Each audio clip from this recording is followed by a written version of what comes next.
Today, we are diving deep into a book that has genuinely changed the game for millions of people, James Clear's bestseller, Atomic Habits. We're going to boil down all the core ideas into one powerful explainer. Let's jump right in. So, it all starts with a question we've definitely all asked ourselves at some point. Why is it so ridiculously hard to build good habits and even harder to break the bad ones? We know we should hit the gym or eat better, but actually sticking with it? That's a whole different story. The answer is surprisingly simple, but it's probably not what you're thinking. You see, the first huge idea from the book is that the way most of us approach change is, well, it's completely backwards. We get obsessed with these massive, earth-shattering goals. But James Clear argues that real, lasting change comes from the exact opposite: tiny, almost unnoticeable improvements. And this right here is the magic number: 1%. The goal isn't to completely reinvent your life by tomorrow. No, the goal is just to get 1% better every single day. I know, it sounds almost too small to matter, but trust me, the math behind this is absolutely staggering. And James Clear has the perfect way to think about this. He says habits are the compound interest of self-improvement. It's just like putting money in a savings account. Those small daily deposits of effort might not look like much at first, but over time, they compound into something huge. And this just brilliantly illustrates the power of that compounding effect. If you get just 1% better each day for a year, you wind up 37 times better than where you started. But, and this is a big but, look at the flip side. If you get 1% worse each day, you basically decline to zero. So the takeaway here is massive. Your daily choices are either building you up or tearing you down, and they're doing it exponentially. Need some proof this actually works in the real world? Okay, let's talk about the British cycling team. For nearly 100 years, these guys were the definition of mediocre. Seriously, from 1908 to 2003, they won a grand total of 1 gold medal. They were so unremarkable that at one point, a top bike manufacturer flat out refused to sell them bikes. But then, in 2003, they hired a guy named Dave Brailsford. And his strategy was simple: the aggregation of marginal gains. He looked at everything, and I mean everything that goes into riding a bike, and he just tried to improve each little piece by 1%. They redesigned the bike seats for more comfort. They tested different massage gels. They even figured out the perfect pillow for each rider to get the best possible night's sleep. The results? They weren't marginal. They were world-changing.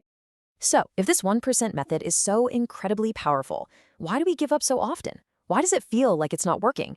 Well, that brings us to the next key idea: the plateau of latent potential. Here's the trap we all fall into. We hit the gym for a couple of weeks, or we start meditating for a month, and we expect to see these immediate straight-line results. But that's just not how progress works. The most powerful results of any compounding process are always delayed.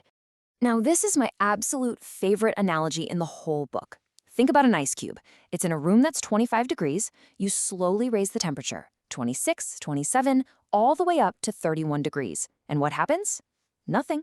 The ice cube just sits there. But then you hit 32 degrees, a critical threshold, and suddenly it starts to melt. All that work you were putting in wasn't wasted. It was just storing up potential, waiting for that breakthrough moment. Okay, so we get it. We need to make small changes and we have to be patient. But how do we make those changes actually stick for good? Well, this is where the book goes from just changing your behavior to changing your beliefs. Clear lays out these 3 layers of behavior change. Most of us, we start from the outside in. We focus on the outcome, like losing 20 pounds. Then maybe we think about the process, like going to the gym. But the most powerful way to create change is to start from the inside out. It has to begin with your identity. And this creates this incredible feedback loop. Every single action you take is like a vote for the type of person you want to become. So when you go to the gym, even when you don't feel like it, you're not just exercising, you're casting a vote that says, I am a healthy person. The more votes you cast, the more you start to truly believe it.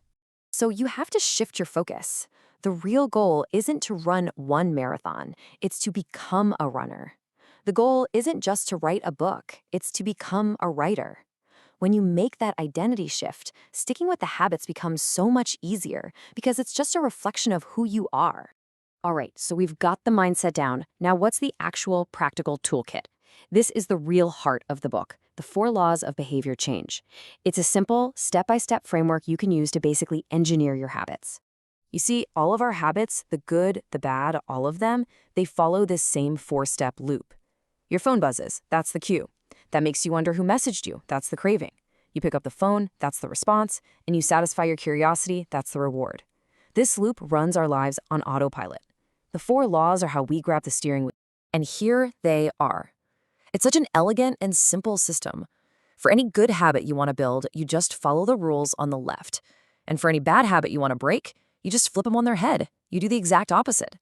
Let's really quickly look at a key technique for each one. First step, Law 1. Make it obvious. The best way to do this is a technique called habit stacking. Don't try to find a new time in your schedule. Just link your new habit to one you already do without thinking. For example, after I pour my morning coffee, I will meditate for 1 minute. Your old habit, the coffee, becomes the trigger for the new one. Next, Law 2, make it attractive. You have to make it something you actually look forward to. With temptation bundling, you pair something you want to do with something you need to do. The classic example is, I will only let myself watch my favorite Netflix show while I'm on the treadmill. You're basically linking an instant reward to the habit you're trying to build. Okay, this one right here is a total game changer. The 2-minute rule. The goal is to make starting so easy it's impossible to say no. Want to read more? Your new habit isn't read a chapter every night, it's read 1 page. Want to start running? Your habit is put on my running shoes. Literally anyone can do something for 2 minutes. This isn't about getting results. It's about mastering the art of showing up. And finally, we have to close the loop with Law 4. Make it satisfying. See, our brains love immediate rewards. And the problem with most good habits is that their rewards are way down the road. So you have to find a way to give yourself a little immediate win. Every time you skip buying junk food, immediately transfer that $5 into a savings account for a vacation. That little satisfying feeling tells your brain, hey, do that again. So when you put all of this together, the 1% improvements, that identity shift, the 4 laws, you stop focusing on your goals and you start focusing on something much, much more powerful. And this right here is the ultimate takeaway. You know, winners and losers, they often have the exact same goals. The difference isn't the goal, it's the system they use to get there. So stop worrying about hitting a specific target and instead just fall in love with the process.